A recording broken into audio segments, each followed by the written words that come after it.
My husband threw me out after believing his daughter's lies. 3 weeks later, he asked if I'd reflected. Instead, I handed him divorce papers. His daughter lost it. My name is Elena Ward, I'm 34. And if you think you know how this ends, stay tuned. The night he threw me out, the house was cold enough to echo. I stood there on the porch, suitcase by my feet, while Grant, my husband of 6 years, stared through me like I was a stranger who'd overstayed her welcome. She said you hit her, he'd muttered, voice low, controlled. That you've been jealous since day one.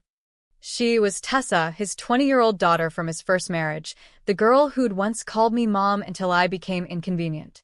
I remember the sound of my own laugh, hollow, disbelieving.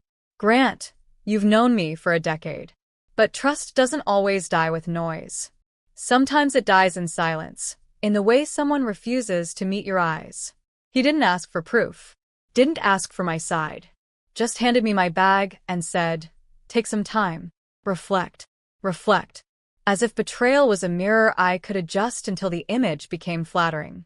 For 3 weeks, I slept on a friend's couch, scrolling through Tessa's carefully curated lies online, captions like healing with dad 2 hearts and toxic people finally out of our lives. Every like, every comment was a knife disguised as validation. But instead of rage, something steadier grew in me. Resolve. I wasn't the villain of her story, but I was done auditioning for the role of the hero in his. So when Grant finally texted, "Can we talk? I think we both need closure." I agreed. And when he opened the door expecting tears, I handed him the manila envelope instead. "Here's my reflection," I said. The divorce papers landed in his hand like a verdict. And behind him, Tessa's face went white. Tessa's voice broke the silence first. "What is this supposed to be?" she snapped, crossing her arms like a child who'd just been denied dessert. I didn't even look at her. My eyes stayed on Grant. He'd gone pale, his jaw tight, his voice caught somewhere between shock and embarrassment. "Elena," he started. "This isn't necessary. We just need to talk, not." I cut him off. "We talked, remember? 3 weeks ago, when you stood in your driveway and watched me walk away with a suitcase. You said I should reflect." He swallowed. "You're overreacting." "Overreacting." I laughed, a sound too sharp to be humor. "You threw your wife out because your daughter couldn't handle sharing oxygen with another woman. You believed her without question." Tessa rolled her eyes. "Because you did push me." I turned to her finally, my tone steady. "I brushed past you in the hallway after you called me a freeloader who married your dad for his house. If that's assault, then half the world's guilty." Her glare faltered. "You twisted everything," she said, voice cracking. Grant looked between us, confused, defensive, trapped. "Stop it, both of you. This isn't helping." I nodded. "You're right. That's why I'm leaving." He blinked. "You can't just." "I can," I said. "You already taught me how." I turned toward the door, but paused. "Oh, and Grant, you might want to check your bank notifications. I already moved my half. I won't be funding the lifestyle of someone who believes gossip over truth." His face fell. "You wouldn't." "I already did." Behind him, Tessa's voice cracked into a shout. "You're ruining everything." I smiled, not cruelly, just calmly. "No, Tessa. I'm ending it." As I stepped outside, the cold air hit my face like a second chance. I didn't slam the door. I didn't look back. Because sometimes the loudest revenge isn't destruction, it's dignity. And that day, I learned that silence can sound a lot like power. I drove until the city lights blurred into a string of gold and red, like my past fading in the rearview. My phone buzzed the entire time, unknown numbers, blocked calls, voicemails stacking up like guilt I didn't order. I didn't listen. Not yet. I rented a small apartment by the lake, a space with no history, no ghosts, no framed photos of a family pretending to love each other. The first night, I slept on the floor with nothing but a blanket and quiet. And for the first time in years, I didn't wake up anxious. The next morning, I opened my laptop, logged into the joint account, and saw it, $38,000 still sitting untouched. I'd moved my half before leaving, but Grant hadn't. Typical. He thought I'd come crawling back for closure, not clarity. So I withdrew my half legally, attached the signed separation draft, and left a note in his email. Transparency. Half withdrawn as entitled. The rest is yours, and hers. Use it wisely. That was my closure. A week later, I got a message from Claire, one of Grant's coworkers who'd always liked to gossip. Girl, I don't know what's going on, but his daughter's been posting weird stuff about you, like you stole from them. I sighed, unsurprised. I checked Tessa's feed, and there it was.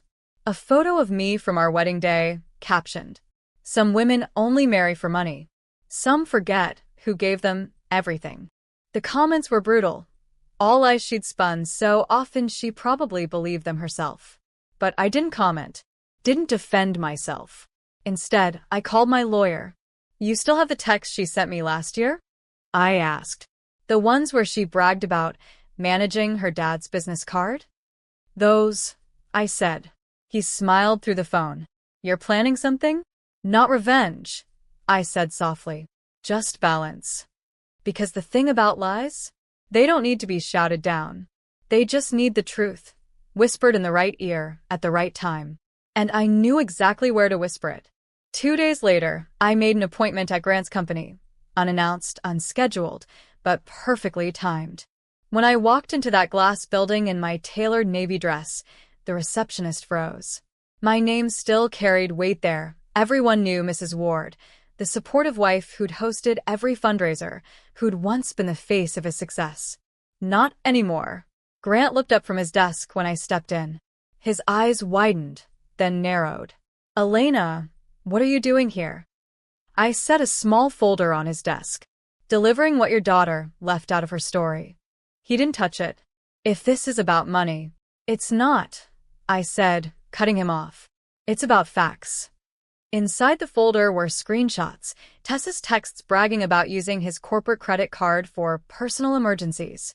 Spa days, designer bags, concert trips, over $7,000 in unauthorized charges, all under his name. He flipped through the pages, face draining of color.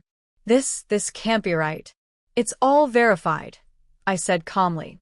"And before you ask, no, I didn't leak it. I'm just giving you what you refuse to see." He stared at the evidence, his hands trembling. "Why would she do this?" I met his eyes. "Because she learned it from you. You both believed lies were easier than accountability."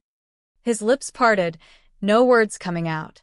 "And Grant," I added softly, "if you want to fix anything, start by fixing her."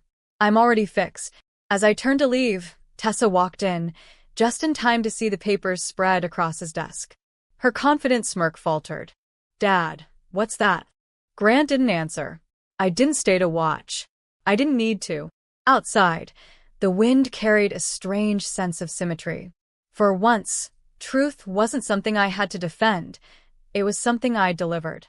And that silence, that heavy, awkward silence left behind in that office, was louder than any revenge could ever be. Because sometimes, justice doesn't explode. It lands quietly and changes everything. By evening, my phone started lighting up again, but this time, it wasn't from Grant. It was from numbers I didn't recognize. Colleagues. Old family friends. Even one from his accountant. Apparently, word had spread faster than I ever intended. Tessa's shopping spree was no longer a secret. Screenshots had circulated through office whispers and board meetings. By nightfall, her name was trending locally. Executive's daughter misuses company funds. I hadn't shared a thing. Someone inside had. Karma had just picked the right assistant to overhear the right conversation. I sat on my balcony, sipping tea, watching the storm unfold from a safe distance. The rain started softly, fitting. It sounded like closure in liquid form. My phone buzzed again. This time it was an email from Grant. Subject, "You won." Body, "I didn't know she'd done this." I didn't want to believe it. "You were right. About her. About me. I'm sorry." I read it twice, then closed it. I didn't reply. Forgiveness wasn't the currency I was trading in anymore. The next morning, I stopped by the diner near my new apartment, the kind of place where no one cared about headlines only coffee refills. The waitress, a woman in her 50s with tired eyes, smiled. "First time here?" "Yeah," I said, starting over. She poured my coffee and nodded. "That's the best kind of beginning." As I stirred the sugar, I realized how right she was. For the first time in years, I wasn't somebody's wife, stepmother, or villain. I was just Elena, a woman who'd survived the storm and learned how to build her own shelter. When I got home, I opened my laptop and began a new file. Reflections, the cost of silence. I wasn't writing for him, or for her. I was writing for every woman who'd been blamed for someone else's insecurity. And as I typed, I smiled, because this time, the story was entirely mine. The weeks that followed were eerily quiet, the kind of silence that feels earned, not empty. I'd traded luxury dinners and tense family gatherings for peace, and every morning it greeted me like sunlight through clean glass. Then, one afternoon, an email arrived from an unexpected sender, Tessa Grant.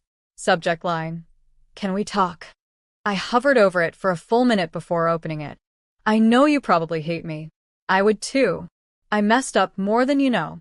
Dad's furious. He froze my accounts. I don't have school money. I shouldn't have lied about you. I just wanted him to love me like he loved you. I'm sorry." The words blurred for a moment, not from tears, but from disbelief.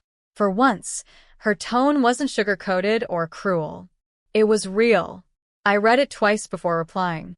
"I don't hate you, Tessa. But your apology isn't for me. It's for yourself. Learn from it. And stop measuring your worth by how much someone else loves you." That mistake almost broke us both. Then I hit send. No anger. No lingering pain. Just truth. That night, I sat by the window with a cup of chamomile tea and thought about Grant, how trust dies in pieces, not all at once. How love without accountability is just performance. A text came from Claire again. "Word is, Grant's stepping down for a while. They're saying he's taking time to reflect." I smiled faintly at the word, reflect. The same word he'd used when he threw me out. Now it finally meant something. I closed my laptop, exhaled, and realized the most powerful thing I'd done wasn't the divorce, or the exposure, or the silence. It was staying human when they tried to make me hard. Because survival without softness isn't strength, it's just armor. And I'd finally learned the difference. A month later, the city had shifted seasons. Cooler air, slower nights, quieter thoughts. I'd started running again, the kind of early morning runs where the world still feels half asleep, forgiving. Each stride loosened something I didn't know I was still carrying. One morning, as I ran along the lake trail, I saw Grant sitting on a bench by the water. Alone. No suit, no phone, no facade. Just him, smaller somehow, stripped of the arrogance that used to fill a room. He saw me before I could turn away. "Elena," he said softly, "can we talk?" I stopped, caught between caution and curiosity. "About what?" He exhaled, rubbing his temples. "You were right. About everything." I believed her, because it was easier than believing I'd failed as a father. "I'm sorry for what I did to you." The words hung there, fragile, unsure if they belonged to the same man who'd once told me to reflect. "I don't need your apology," I said quietly.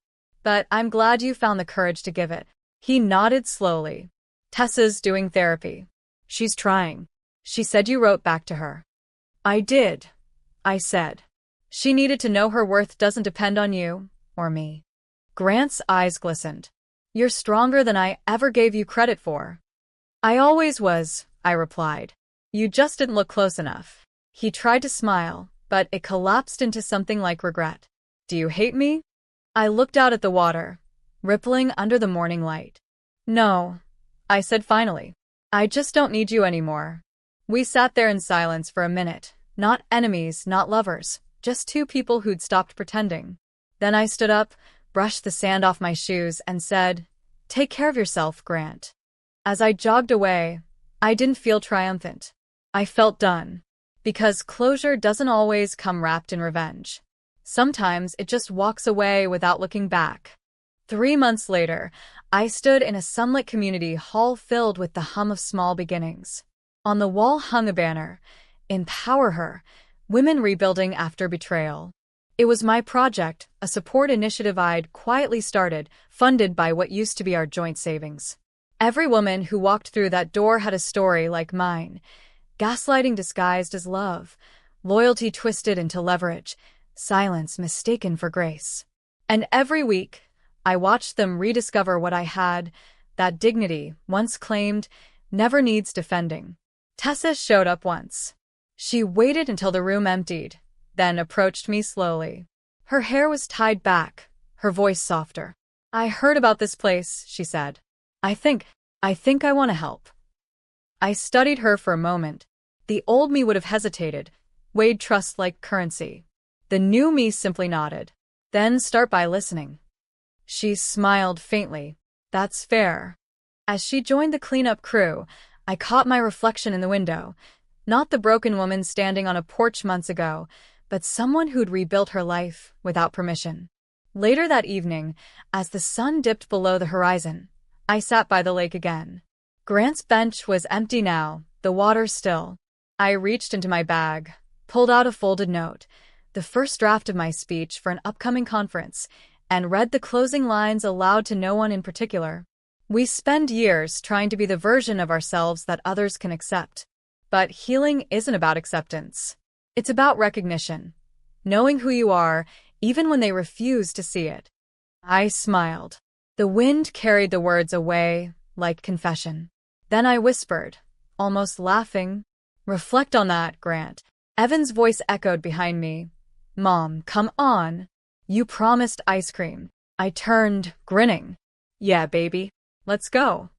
And as we walked home hand in hand, I realized peace doesn't arrive with fanfare. It arrives when you stop fighting for space in someone else's story and finally start living your own.